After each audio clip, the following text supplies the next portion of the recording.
독일에서 온 비건 여행자 커플이 있습니다. 채식주의자라는 이유로 해외여행마다 식당 앞에서 발길을 돌려야 했던 그들이 서울에 도착한 순간부터 완전히 다른 세계를 경험하기 시작했는데요. 오늘 소개해드릴 주인공은 독일 베를린에 거주하는 유튜버 커플로 일본과 한국을 함께 여행한 브이로그를 공개해 한국인들 사이에서도 화제가 되고 있습니다. 단순한 관광 브이로그가 아닙니다. 채식주의자의 눈에 비친 한국이 어떤 나라인지 그 솔직한 시선이 담긴 영상입니다. 서울에 도착한 첫날 저녁 이 커플이 처음으로 찾아간 곳은 비건 키친이라는 한국 식당이었습니다. 채식주의자에게 가장 큰 여행의 고민은 뭘 먹느냐의 문제인데요. 그런데 서울 곳곳에 비건 전문 식당이 있다는 사실에 이 커플은 도착 첫날부터 눈이 동그래집니다. We're just exploring at the moment and we had an incredible lunch. It's been so easy to find vegan places like everywhere in Japan and now in South Korea too. 일본도 그랬지만 한국은 특히 비건 식당을 찾기가 너무 쉬웠다며 이 여행자는 도착하자마자 안도의 한숨을 내쉽니다. 단순히 고기 없는 식단이 아니라 잡채와 나물이 가득한 전통 한식 그 자체를 비건으로 재현한 메뉴들이 가득했는데요.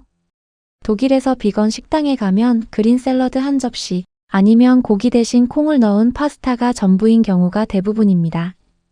비건이라는 이유만으로 맛의 선택지가 극도로 좁아지는 거죠.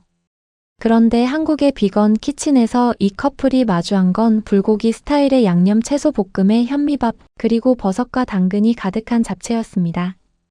한 상을 가득 채운 음식들이 전부 고기 없이도 이렇게 깊은 맛을 낼 수 있다는 사실에 두 사람은 말을 잃고 맙니다. They have so many of those places where it's actually like traditional Korean food, but they just veganize it and it's incredible. 전통 한식인데 전부 비건으로 재현했다니 놀랍다며 입을 다물지 못하는 이 커플이었는데요. 사실 한국의 채식 문화가 풍성한 데는 이유가 있습니다. 수백 년에 걸쳐 사찰 음식이 발전해왔고 고기 없이도 발효와 숙성으로 깊은 감칠맛을 만들어내는 된장, 간장, 고추장 같은 장류가 채식 음식의 맛을 떠받치고 있기 때문입니다. 비건 식단이 유행처럼 퍼지는 유럽에서도 아직 따라오지 못한 채식의 철학이 한국에는 이미 수백 년 전부터 뿌리내려 있었던 것이죠. 배를 든든히 채운 두 사람이 다음으로 향한 곳은 찜질방이었습니다. 스파렉스라는 곳이었는데요. 찜질방을 처음 경험한 이 커플의 반응은 꽤나 흥미로웠습니다. 남자는 파란색, 여자는 주황색 옷을 입고 나서 우리가 지금 오징어 게임에 나온 것 같다며 웃음을 터뜨렸는데요. You're in there, males get blue, women get orange, and we really felt like we were in Squid Games with this outfit on. 파란 찜질복을 입고 마사지 의자에 편안하게 앉은 남성의 표정에서 이미 한국의 찜질방 문화에 흠뻑 빠져들고 있다는 것이 그대로 느껴집니다. 그런데 찜질방 내부를 돌아보기 시작하면서 두 사람의 표정이 달라집니다. 수면실, TV룸, 사우나, 욕탕, 푸드코트까지 한 건물 안에 전부 들어있다는 사실에 넋이 나가고 만 것인데요.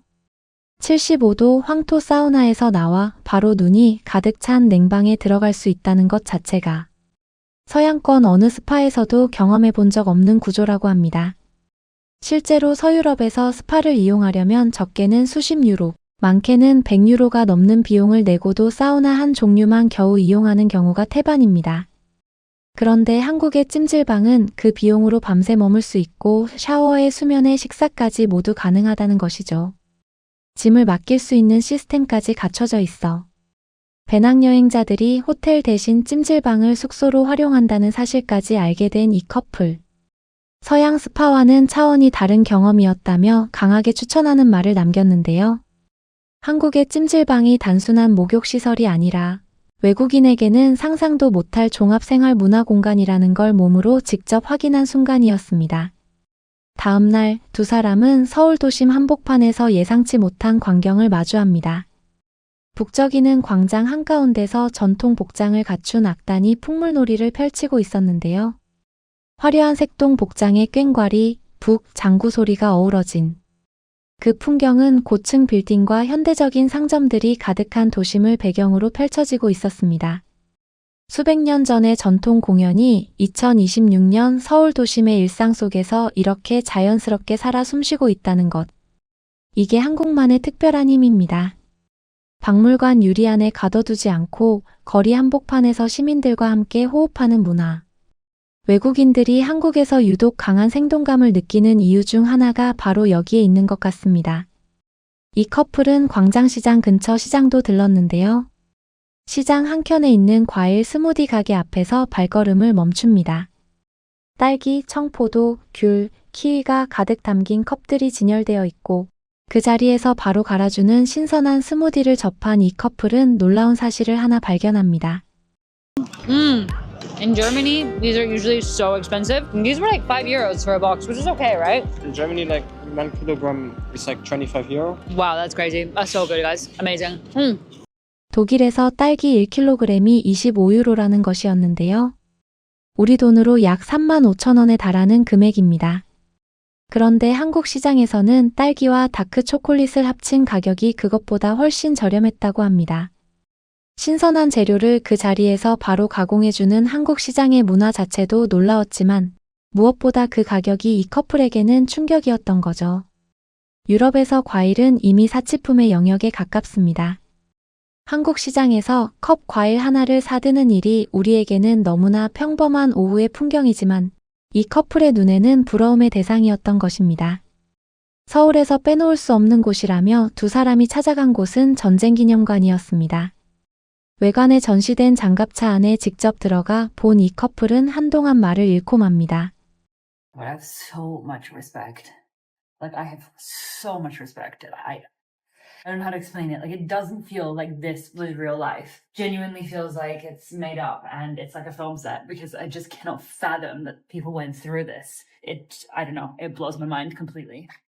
25명이 탑승했다는 장갑차 내부 실제 전쟁에서 쓰였던 무기들이 가득한 전시실. 이게 영화 세트가 아니라 실제 역사라는 사실이 도저히 실감이 나지 않는다며 이 남성은 존경스럽다는 말을 반복합니다. 이걸 이해하려 해도 머릿속으로 도저히 받아들여지지 않는다고. 실제로 사람들이 이런 상황을 겪었다는 게 믿어지지 않는다는 말을 남기며 한참을 그 자리에 서 있었습니다. 전쟁기념관은 입장료가 무료입니다. 이 규모의 시설을, 이 수준의 전시물을 누구나 무료로 경험할 수 있는 나라. 역사를 기억하는 방식조차 한국은 다릅니다. 내친 김에 두 사람은 스타필드 코엑스에 있는 별마당 도서관도 들르는데요. 수십 미터 높이의 서가가 곡선을 그리며 쌓아 올려진 그 압도적인 공간 앞에서 이 커플은 카메라를 들고 고개를 한참 들어 올립니다. 쇼핑몰 한가운데 이런 공간이 존재한다는 것. 게다가 누구나 자유롭게 들어와 책을 읽을 수 있는 공간이라는 것. 유럽에도 아름다운 도서관이 있지만 도심 쇼핑몰 안에 이런 규모의 문화 공간을 열어둔 사례는 찾기 어렵습니다. 한국이 단순히 경제적으로 풍요로운 나라가 아니라 문화적 여유와 감각을 생활 속에 자연스럽게 녹여낸 나라라는 걸 이 공간 하나가 증명해주는 것 같습니다. 여행 마지막 날 이 커플에게는 특별한 일정이 기다리고 있었습니다. 어릴 적 친구의 가족이 서울에서 하루를 안내해 주기로 한 것인데요. 한복을 입어보는 것으로 하루가 시작됩니다. 한국인 직원이 직접 한복을 입혀주는 그 장면에서 남성은 금빛 자수가 새겨진 청회색, 골룡포 스타일의 한복을 입고 거울 앞에 서게 됩니다.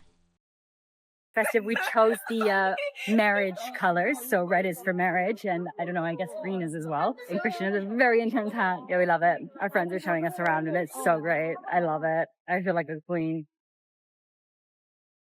한국인 직원이 한 땀 한 땀 매무새를 다듬어주는 그 모습이 이 커플에게는 특별하게 다가왔습니다. 돈을 받고 하는 서비스지만 정성이 느껴지는 손길이었던 거죠. 여자친구는 결혼 색상으로 골랐다며 내가 왕비가 된 기분이라고 수줍게 웃습니다. 하루의 마지막 식사는 한국인 친구 가족이 안내해준 샤브샤브였습니다. 유럽 국가들에서 채식주의자와 육식을 하는 사람이 같은 식당에서 식사하기란 쉽지 않습니다. 메뉴 자체가 애초에 구분이 안 되어 있거든요. 그런데 한국 샤브샤브 식당에서는 냄비를 반으로 나눠 한쪽은 채소, 한쪽은 해산물이나 고기를 넣을 수 있는 구조로 되어 있었습니다. They took us to shabu shabu, which was really lovely. And it's so nice that you can like split so I could do my vegan side and then they could eat what they wanted to. It's just been such a nice day. 같은 식탁에 앉아 각자의 방식으로 식사할 수 있다는 것. 그 배려가 이 커플에게는 그냥 식당 시스템이 아니라 한국이라는 나라의 문화 수준으로 느껴졌을 것입니다. 다름을 강요하지 않고 각자의 방식을 존중하면서도 한자리에서 함께 식사할 수 있도록 해주는 구조. 한국의 식문화에는 그런 배려가 이미 녹아 있습니다. 독일로 돌아온 이 커플은 영상 마지막에 이렇게 말합니다. I had the best time in Japan and Korea. Like, it was probably one of the best holidays I've ever been to, if not the best. We're both very nostalgic about it now. We keep like talking how we want to go back. 인생 최고의 여행이었고 돌아온 지금도 계속 다시 가고 싶다는 말을 반복하게 된다고. 그리고 거기에 덧붙인 말 하나가 인상적이었는데요. 독일에서 뉴밸런스 운동화 한 켤레 살 돈으로 서울에서 2켤레를 샀다고 말합니다. 경제적인 면에서도 문화적인 면에서도 음식 면에서도 어떤 기준으로 줄을 세워도 한국은 이미 이 커플에게 세계 최상위권의 여행지로 자리 잡은 것입니다. 채식주의자라서 해외에서 먹을 것이 없다고 걱정하던 사람이 서울에서는 오히려 선택지가 넘쳐났다고 고백한 나라. 스파에서 하룻밤을 보낼 수 있고 도심에서 전통 공연을 무료로 볼 수 있고 세계에서 가장 아름다운 도서관이 쇼핑몰 안에 있는 나라. 우리에게는 너무 익숙해서 당연하게 여겨온 것들이 세계 어딘가의 누군가에게는 아직도 꿈 같은 경험이라는 걸 이 영상이 조용히 보여주고 있습니다. 요즘은 한국이 얼마나 자랑스러운 나라인지 외국인들의 시선을 통해 더 깊이 느끼게 되는 것 같습니다. 코리아뷰는 앞으로도 그런 따뜻한 순간들을 여러분과 함께 나누고 싶습니다. 오늘 영상이 마음에 드셨다면 가시기 전에 구독과 좋아요, 그리고 알람 설정까지 진심으로 부탁드리겠습니다.